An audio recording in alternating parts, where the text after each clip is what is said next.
Juste sur la qualification de Strasbourg, demi-finale de Coupe de France, Fred, c'est un événement quand même. Ben, je comprends.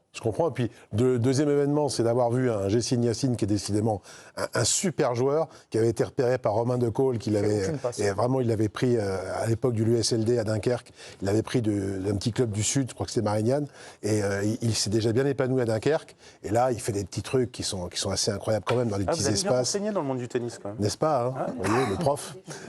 Donc ça, c'était beau. Et puis, quand même, ce qui restera aussi, c'est la panique qu'il y a entre les deux Strasbourgeois, Enciso qui veut la prendre sur le premier penalty, et puis Panicelli qui visiblement est celui qui est le premier tireur, et Valentin Barco qui fait la police, et qui, contrairement à l'affaire Brahim Diaz, qu'on connaît tous maintenant en finale de la CAN, cette fois, Barco s'interpose. Ouais. Non, c'est pas le même enjeu, mais c'est quand même pour une qualif, tu vois, c'est quand même pour... Il y a 0-0, il peut aussi s'en laver les mains. Barco s'interpose et dit à Enciso, t'es gentil, c'est pas toi qui est prévu. C'est même pas sûr qu'il lui ait dit. Il a placé son ballon. Il a placé son ballon sur le point de pénalty. Et c'est quand même assez rare de voir 3 joueurs aux 11 mètres en train de se dire attends, ça va pas, t'arrêtes. C'est pas si rare que ça d'ailleurs. Mais enfin, il est tombé sur le gang des Argentins. 3 joueurs, t'en as vu beaucoup. Ils sont mis à 2 pour lui dire maintenant t'es gentil. En 3 joueurs, c'est beaucoup. Si on sort de l'histoire des pénaltys, quand même, Jérôme, cette saison de Strasbourg, ça a été compliqué à un moment. Liam Rosenior est parti. Gary O'Neill, depuis qu'il est arrivé. C'est bien ce qu'il fait, lui. Exactement. Ouais. Et cette demi-finale, elle est archi méritée. Ils ont posé des problèmes à tout le monde. On se rappelle du match du PSG. Ils ont franchement fait des bons matchs. On sait que changer plus de contexte strasbourgeois, la multipropriété, les supporters ne sont pas contents, Marc Keller au milieu. Enfin, on connaît le contexte qui est compliqué pour les joueurs aussi. Certains supporters ne sont pas contents. Certains supporters ne sont pas contents. Mais franchement, c'est même la continuité parce que rappelons-nous qu'ils font quand même une très belle saison l'année dernière. Avec excellente. Et donc, c'est la confirmation. On sait souvent que celle d'après, c'est la plus dure. Et ben là, Strasbourg nous montre qu'ils sont encore là et que, voilà, un dernier carré, c'est beau. Hein. Ouais. Franchement, c'est magnifique. C'est mérité. C'est une très belle saison. Étienne, évidemment, il y aura toutes les rencontres. Demain, on l'a dit, Marseille face à Toulouse. Jeudi, il y aura le choc entre Lens et l'Olympique Lyonnais. Forcément, ils font partie des, quand on est dans le dernier carré, vainqueurs potentiels. Vous iriez jusqu'à dire qu'ils sont favoris ? Favoris, non, mais en tout cas, ils visent le doublé. Ouais. Coupe de France. Ligue Conférence, parce que l'actionnaire de Strasbourg, il leur a fixé comme objectif de la gagner. Et moi, je pense que c'est possible aussi.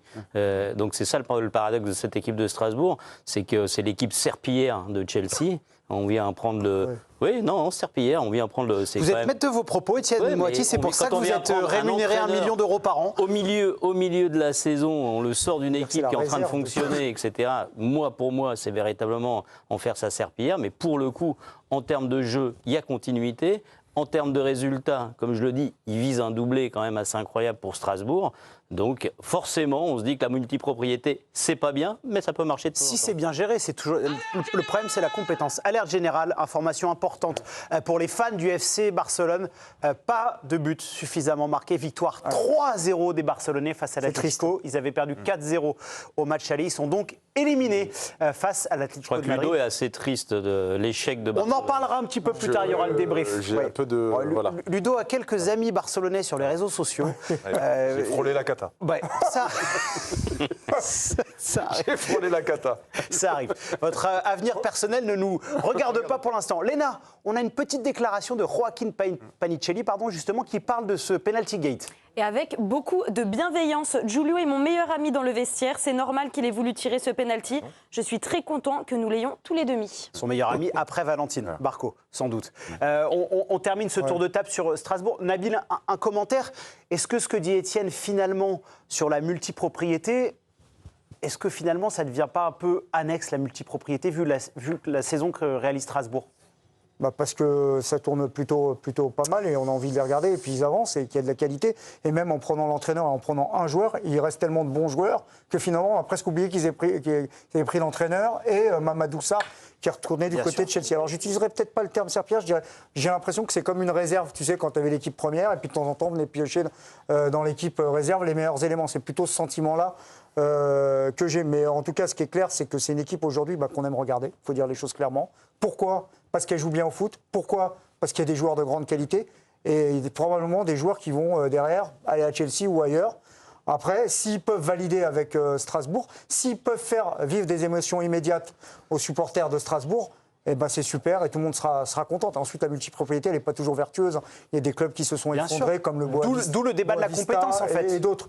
Donc, ça peut marcher. Là, ça marche avec Strasbourg, mais ça ne veut pas dire qu'il faut en fixer une règle générale et croire que c'est la Si solution. on à tout. parle de la multipropriété avec Boavista, c'est monsieur Lopez. En fait, le mieux dans la multipropriété, c'est quand l'argent qu'on dit avoir, on l'a vraiment. Ça Ou peut le mieux, aussi c'est aider. quand c'est pas Gérard Lopez, quoi. Ouais. C'est ça un peu l'idée. Ou John Textor. Pas de- Deux personnages qui, tant qu'ils sont loin du foot, on est content. quoi. Ou d'autres, quoi. Ou d'autres. Voilà. Pour conclure sur Strasbourg, Ludo, même si je sais que vous aimez Metz, ça fait peut-être du mal de bien parler de Strasbourg, mais Nabil a marqué un point. C'est vraiment une équipe qu'on aime regarder. Bah oui. C'est incontestable.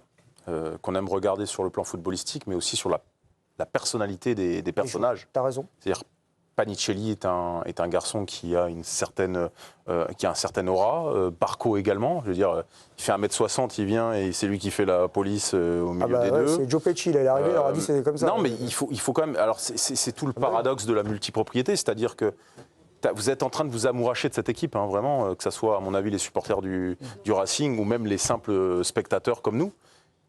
Là, il y a un combat idéologique pour une partie des supporters. Ce qu'il y a de dommage, c'est que en fin de saison, il se peut que la trahison soit plus douloureuse à subir. C'est-à-dire, est-ce que Panicelli va rester? Est-ce que Barco va rester? Est-ce que ces C'est pas joueurs-là, une trahison, dont hein, tu c'est te prévu. dis, je vais floquer le maillot à la fin de la saison parce que je veux les revoir, ils sont dans mon club, je les aime, j'ai envie de les... Je pense aux jeunes supporters messins que j'étais à l'époque, c'est-à-dire dans les tribunes, l'identification forte, Robert Pires, machin, enfin des joueurs... Mais ça, Ludo, c'est pas emblématiques. uniquement lié à les multipropriétés. Non, c'est- dans des oui, équipes t'as raison, françaises, des joueurs c'est le qui monde du brillent et qui foot, s'en vont à la fin de la saison. c'est le monde Regarde du foot. Marseille, Malheureusement, c'est aujourd'hui, pas t'as que dans la raison. multipropriété. Pendant la saison.